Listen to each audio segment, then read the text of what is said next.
ចេញប្រតិបត្តិការទៅដែរបងប្អូនចាខ្ញុំអ្នកលក់តាពាំងមិនឲ្យខ្ញុំផុសពីតាពាំងទៅចេញខុសពីអីទៅខ្ញុំផុសពីអីឥឡូវនេះខ្ញុំសួរចាឥឡូវខ្ញុំធ្វើជ្រក់តាពាំងទៅណាបងប្អូនចាតាពាំងខ្ញុំគឺខ្ញុំពេលខ្ញុំជីកខ្ញុំកាត់ខ្ញុំថតរហូតចាបងប្អូននិយាយថាអូយឃើញតែផុសពីតាពាំងចាកូនអស័យខុសពីតាពាំងអីអញ្ចឹងណាចាបើខ្ញុំជាអ្នកលក់តាពាំងហ្នឹងបងប្អូនឲ្យខ្ញុំផុសពីតាពាំងខ្ញុំលក់អីខ្ញុំផុសអីដោយសារតែ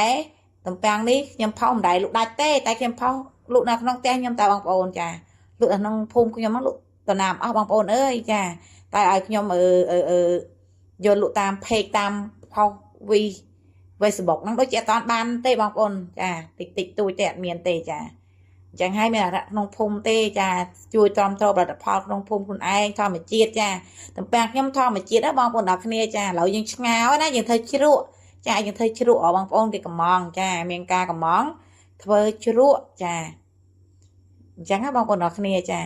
អញ្ចឹងយើងក៏កាត់បានប៉ុណ្ណឹងឯងចាតំពាំងខ្ញុំបើសិនឲ្យកាត់លក់ស្រស់ក៏លឿនដែរចាមួយផ្លែទៅអស់ហើយអញ្ចឹងណាអញ្ចឹងខ្ញុំអ្នកលក់តាពាំងអញ្ចឹងមិនឲ្យខ្ញុំផុសពីតាពាំងខ្ញុំផុសពីអីបងប្អូនអរគ្នាជួយចិត្តពិចារណាមើលបងប្អូនណាចាឃើញតាពាំងចាហើយជ្រក់របស់ខ្ញុំគឺអត់ខាំគ្រឿងទេណាបងប្អូនអត់ខាំទេគ្រឿងរបស់ខ្ញុំគឺធ្វើដិតចារសជាតិគឺឆ្ងាញ់តែម្ដងឆ្ងាញ់កប់សេរីរីចាតាពាំងនេះចា1គីឡូតែ20000ទេបងប្អូនអរគ្នាចាហើយបើតាពាំងស្រស់1គីឡូ5000ទេចា1គីឡូ5000ទេចាតែយើងតែខ្ញុំមិនតាន់បកណាបកហើយជីគឺ1គីឡូ12000បងប្អូនអ្នកបកហើយ12000ចាយើងធ្វើជ្រក់1គីឡូ20000ចានេះដែរខ្ទឹមជ្រក់របស់យើងបងប្អូននៅម្ទេសតែម្ទេសចាបងប្អូនគ្រឿងថ្លៃរហូតប៉ុន្តែយើងលក់នៅតែធូរថ្លៃនឹងឯងយើងលក់តម្លៃដើមណាចាខ្ទឹមនេះ1គីឡូ9000ណាបងប្អូនខ្ទឹមចាម្ទេស1គីឡូ10000ម្ទេសខៀវចាម្ទេសក្រហមនៅម្ទេសក្រហមទៀតបងប្អូនចាម្ទេសយើងមានពីរបែបណាតែប្រហែលជាបែបនេះដាក់តែម្ទេសខៀវឯងមើលទៅព្រោះដោយសារម្ទេសខៀវនៅទីនេះសម្បូរអញ្ចឹងយើងជួយទិញបងប្អូនកសិកររបស់យើងអញ្ចឹង1គីឡូ10000ចា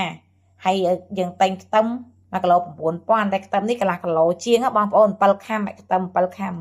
អញ្ចឹងណាចាយើងធ្វើជ្រក់6គីឡូបងប្អូនចា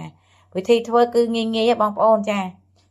ជីកតាពាំងបកឲ្យស្អាតកាត់ឲ្យស្អាតមកស្ងោរឲ្យឆ្អិនទៅជ្រក់ងាយឆ្ងាញ់សេរីកោះសេរីរី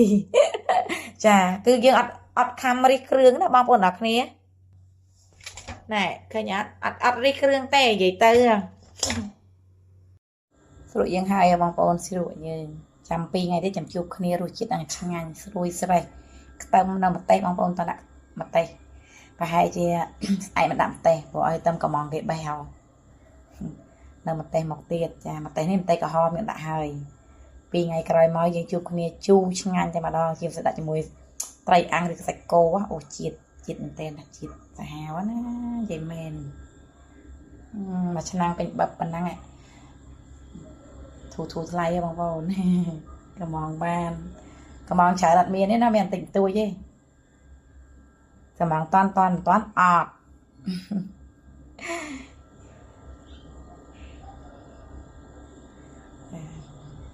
ជួតពាំងចាប់ដើមមានទៀតហើយចា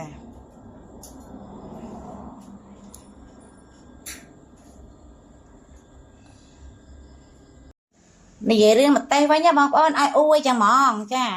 គឺយើងធ្វើអត់ខាំគ្រឿងទេបងប្អូនម្ទេសចានិយាយពីម្ទេសដាក់ឲ្យអួយមកបងប្អូនថាអូចូលចិត្តម្ទេសមែនទេចា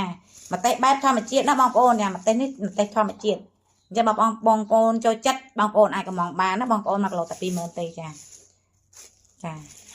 តាពាំងផ្អែមបងប្អូនមិនមែនប្រាំងព្រិចទេណាចា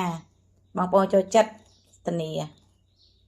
បងប្អូនចូលចិត្តម្ទេសច្រើនខ្ញុំដាក់ម្ទេសច្រើនបងប្អូនចូលចិត្តចំណិតធំកំងចំណិតធំខ្ញុំដាក់ចំណិតធំឲ្យអញ្ចឹងបងប្អូនអរគ្នាចាតែបើបងប្អូនចូលចិត្តថាទាំងមូលក៏បានចាបងប្អូនចូលចិត្តចំណិតតូចច្បារមូលប៉ុនម្រាមដៃក៏បានតាមបងប្អូនចូលចិត្តកំងបានអូខេចាវីដេអូដែរមានតែប៉ុណ្ណឹងបងប្អូនអរគ្នាចាវីដេអូនេះមានតែជ្រក់តាពាំងនឹងឯងចាអួតបងប្អូនជ្រក់តាពាំងនឹងឯងអត់មានន័យថាពីជ្រក់តាពាំងទេបងប្អូនអរគ្នាអរគុណជម្រាបលាបាយបាយ